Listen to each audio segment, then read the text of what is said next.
ಸಂತೆಕಲ್ಲಹಳ್ಳಿ ಗ್ರಾಮದಲ್ಲಿ ಇವತ್ತು ಪಟಾಲಮ್ಮನ ದೇವಸ್ಥಾನದ ಒಂದು ಜಾತ್ರೆ ನಡೀತಾ ಇದೆ. ಊರೆಲ್ಲ ಒಗ್ಗಟ್ಟಾಗಿ ಎಲ್ಲ ಜನಾಂಗದವರು ಅಣ್ಣ ತಮ್ಮಂದರಾಗಿ ದೇವ್ರ ಕೆಲಸ ಮಾಡ್ತಾ ಇದ್ದಾರೆ. ಎಲ್ಲ ಮನೆಗಳಲ್ಲೂ ನೆಂಟರನ್ನ, ಸ್ನೇಹಿತರನ್ನ, ಉಳ್ಬಾಂಧವ್ರನ್ನೆಲ್ಲ ಕರೆದು ಊಟ ಹಾಕಿ ಈ ಗ್ರಾಮ ನಗ್ನಗ್ತಾ ಇರಬೇಕು. ಈ ಗ್ರಾಮಕ್ಕೆ ಒಳ್ಳೆ ಮಳೆ ಬೆಳೆ, ಆರೋಗ್ಯವಂತರು, ವಿದ್ಯಾವಂತರಾಗಲಿ, ಈ ಥರ ಎಲ್ಲ ಗ್ರಾಮಗಳಲ್ಲೂ ನಡೀಲಿ. ಕುಟುಂಬಗಳು ಒಂದಾಗಿ ಬಾಂಧವ್ಯ ಬೆಳೀತದೆ, ಸ್ನೇಹಿತ ಬೆಳೀತದೆ.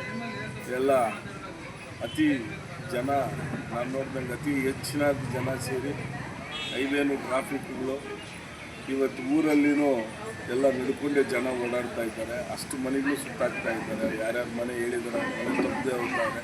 ಎಲ್ರಿಗೂ ದೇವರು ಒಳ್ಳೇದು ಮಾಡಲಿ ಅಂತ, ಆರೋಗ್ಯ ಭಾಗ್ಯ ಕೊಡಲಿ ಅಂತ ಈ ಮೂಲಕ ತಿಳಿಸ್ತಾರೆ.